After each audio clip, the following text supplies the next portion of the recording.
Esta no es solo la historia de cómo murió Pancho Villa, es la autopsia de una generación de generales malditos, hombres como Victoriano Huerta, el usurpador alcohólico, Tomás Urbina, el compadre codicioso, Venustiano Carranza, el viejo testarudo, Álvaro Obregón, el estratega invencible y Plutarco Elías Calles, el jefe máximo. Todos ellos jugaron con fuego al cruzar al Centauro, y todos ellos terminaron quemados de formas que desafían la imaginación.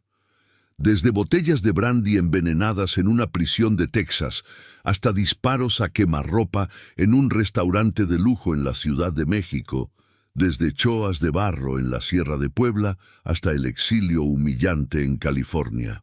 La muerte los encontró a todos, y a menudo los encontró de la misma forma violenta y traicionera con la que ellos trataron a Villa.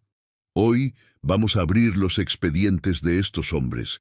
Vamos a limpiar la sangre seca de las páginas de la historia para ver los detalles que los libros de texto suelen omitir. Vamos a ver cómo el karma revolucionario operó con una precisión brutal, porque en el México de principios del siglo XX la traición era la moneda de cambio, pero el precio siempre era la vida. Y la cuenta de cobro de Pancho Villa estaba a punto de empezar a llegar, nombre por nombre, bala por bala. Todo comenzó mucho antes de Parral.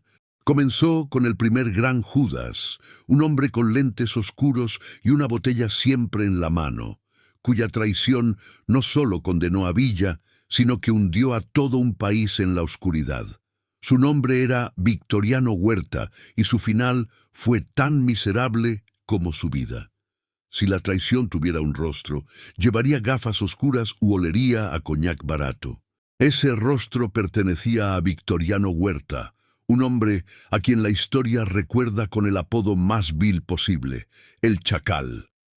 Pero antes de usurpar la presidencia y sumir a México en un baño de sangre, Huerta cometió un pecado original que sellaría su destino. Intentó matar a Pancho Villa cuando Villa era apenas un coronel leal que luchaba bajo sus órdenes. Corre el año 1912.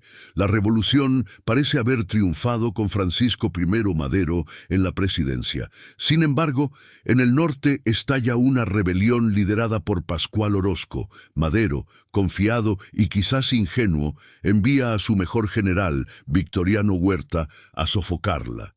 Y como refuerzo envía a las fuerzas irregulares de Pancho Villa. Fue el choque de dos mundos irreconciliables.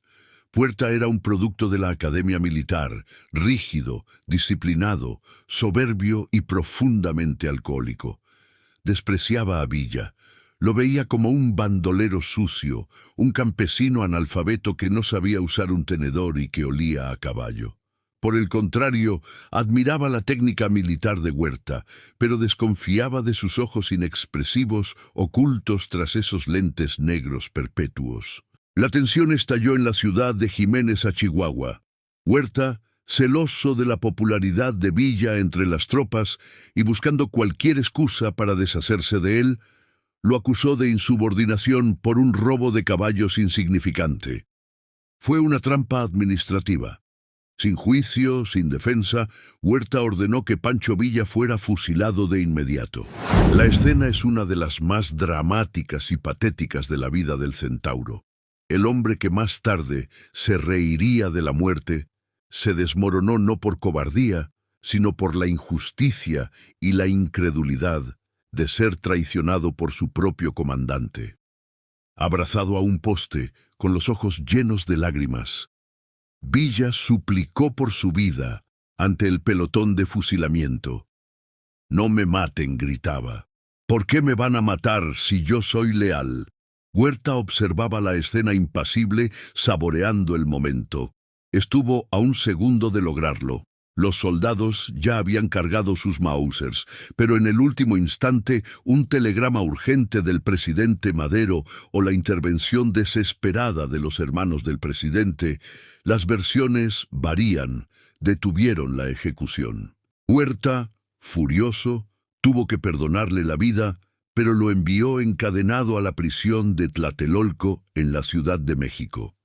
Villa sobrevivió, Escapó de la prisión meses después, disfrazado y con la barba afeitada, y huyó a Estados Unidos.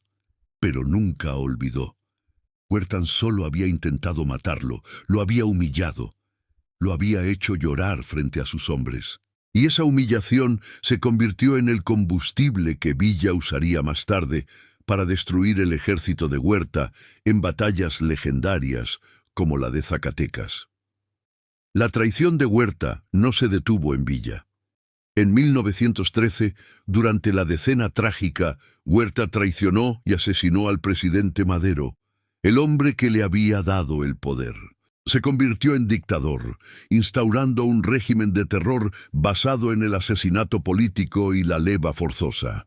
Parecía intocable. Bebía litros de coñac Génesis al día, despachaba asuntos de Estado en cantinas y se burlaba de sus enemigos. Pero la maldición de Villa es paciente.